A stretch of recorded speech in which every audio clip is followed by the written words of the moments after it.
आज इसी समय परीक्षित महाराज से श्री सुखदेव जी महाराज की भेंट हुई।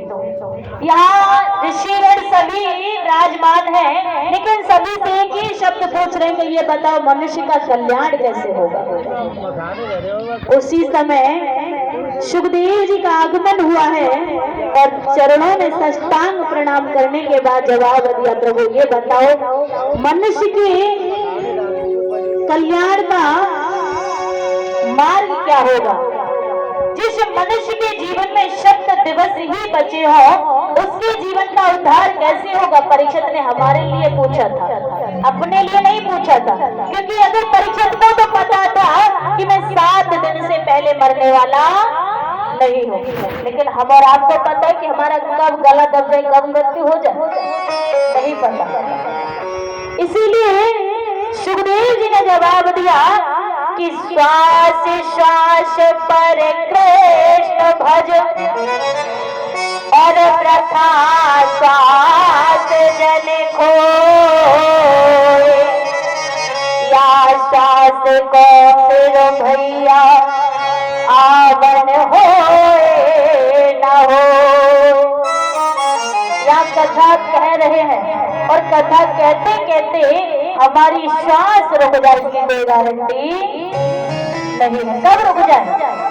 और दूसरी बात कही बिनाना और मन राखो जहाँ कृपा निधाना। कर्म करते रहो लेकिन मन गोविंद के चरणों में होना चाहिए। तो ये अपने लिए नहीं, हम सब के लिए पूछा है कि मनुष्य का उद्धार कैसे होगा। इधर में सप्तदिवस के लिए श्रीमद् भागवत महापुराण परीक्षित महाराज को कथा स्मरण करा रहे हैं। जवाब दिया। एक और बात है, जो विदुर जी है उनको दुर्योधन ने घर से निकाल दिया था, जो मंत्री पद से थे, और इसे तो सभी जानते हैं। लेकिन सबसे बड़ी विशेषता क्या थी कि जिस समय दुर्योधन ने उनका रथ यात्रा का आगमन कराया था, लाखों की भीड़ थी, विदुर जी को मंत्री पद से हटा दिया, जंगल में जाकर के कुटिया को बना लिया। उसी कुटिया में निवास करते हैं। आज भगवान विदुर जी को लाखों भीड़ में ढूंढ रहे हैं, सब की ओर देख रहे, लेकिन विदुर जी नजर नहीं आ रहे। विदुर जी एक दीवार के सहारे खड़े हैं, उचक उचक करके देख रहे हैं। विदुरानी ने कहा कि प्रभु अगर आप जाओगे तो मंत्री पद भी नहीं है, दर्शन कैसे कर पाओगे। विदुर जी ने बड़ा सुंदर जवाब दिया, मुझे दर्शन हो या ना हो, लेकिन एक बार मेरे केशव की नजर मेरे ऊपर पड़ जाए तो मेरा जीवन का सार्थ हो जाएगा, कृतार्थ हो जाएगा। मेरी नजर पड़े ना पड़े, लेकिन मेरे गोविंद की मेरे ऊपर नजर पड़ जाएगी। इधर में दुर्योधन की मां ने 56 भोग बनाए थे और विदुर जी को देखा।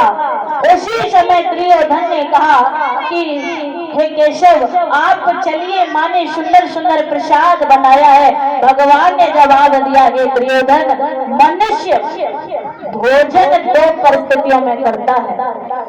अब 2 परिस्थिति कौन सी है? पहली परिस्थिति ये है कि उस मनुष्य को बहुत तेज भूख लग रही हो, ऐसा प्रसाद मिल जाए उसी को स्वीकार कर लेता है। और दूसरी परिस्थिति ये है कि भले ही वो प्रसाद ग्रहण करके आया हो और अपने सखा के पास पहुंच जाता है तो प्रेम के कारण, भाव के कारण भले ही भोजन न करे, लेकिन एक निवाला को पान करना पड़ेगा। किसके कारण? प्रेम के कारण। तो मुझे यहाँ ना तो भाव नजर आ रहा है और ना ही मुझे भूख नजर आ रही है। दोनों में से कुछ नहीं है, तो मैं कैसे जाकर के आपका भोजन कर सकता हूँ? और दूसरी बात यह है कि एक बार विदुर जी से मेरी कहीं भेंट हुई थी, तो जवाब दिया कि जब भी आप हस्तिनापुर में आए तो सबसे पहले भोजन मेरे घर करना। विदुर जी कहने लगे, मेरा तो कभी इनके दर्शन ही नहीं हुए, मुझे तो मेरी कभी भेंट नहीं हुई, तो मैंने कभी इनको निमंत्रण दे दिया। विदुर जी से कहा कि शांत रहिए। आज दुर्योधन का 56 भोग त्याग करके विदुर की कुटिया के लिए जा रहे हैं भगवान, लेकिन विदुर के घर जा रहे हैं तो कोसों दूर खड़ा उतार करके जा रहे हैं।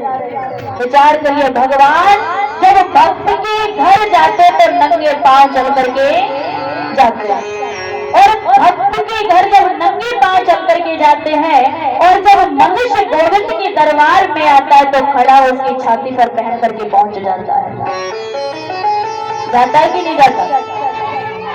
विचार कर, मंदिर में जाओ तो मंदिर से कितनी दूरी अपने खड़ाओं को उतारोगे? एक नजर गोविंद पर, एक नजर चप्पलों पर। होते कि नहीं होते? 300 रुपए की खरीद के लाया हूं, कहीं ऐसा ना को कोई और पहन के चला जाए, हो गई पूजा। होता है कि नहीं? अभी यहाँ कथा चल रही थी, कुछ भक्त आए थे, खड़ाओं को पहन करके निकल गए, क्योंकि हम इसकी महिमा को जानते नहीं है, हम इसे पहचानते नहीं कि भागवत क्या है, ये कथा क्या है, ये हरि दरबार क्या है। कहते हैं ना कि एक गलती अगर हमने जानबूझ करके कर दी तो भगवान कभी क्षमा करने वाला नहीं है। अज्ञानता गलती करता है उसे क्षमा कर देता है, और समझदार होकर के अगर गलती करता है तो उसे कभी क्षमा करने वाला नहीं होता। तो यह बेघर की हमें कथा ये सीख देती है, जब बेघर के घर गोविंद कोसों दूर खड़ा उतार करके गए थे, और आप जानते भगवान के खड़ा हो कौन पाना नहीं चाहता, कौन भक्त को प्राप्त करना नहीं चाहता, फिर भी भगवान ने सोचा कि ये खड़ा भले ही मुझे वापस मिले न मिले, लेकिन मेरा भक्त मुझे मिल गया तो मुझे सब कुछ जीवन में मिल जाता है। इतना ही अंतर है। भगवान हमारे अवगुणों को नहीं देखते, गुणों को ही देखते। अगर अवगुण को देखना आरंभ कर दिया तो लाखों बार भ्रमण करना पड़ेगा, लेकिन मनुष्य योनि प्राप्त नहीं होगी। इसीलिए कहा जाता है कि ये भगवत दरबार कोई साधारण नहीं है।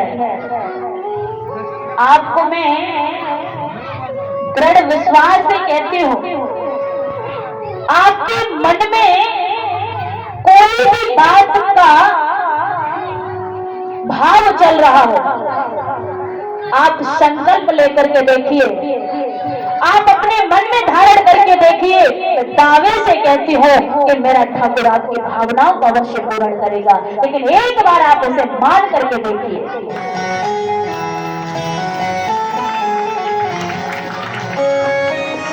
भाव भूखे हैं भगवान,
कहा जाता है कि भाव का धोखा हो मैं भावहीन सार है, और जो भाव से भजता मुझे तो भव से दे।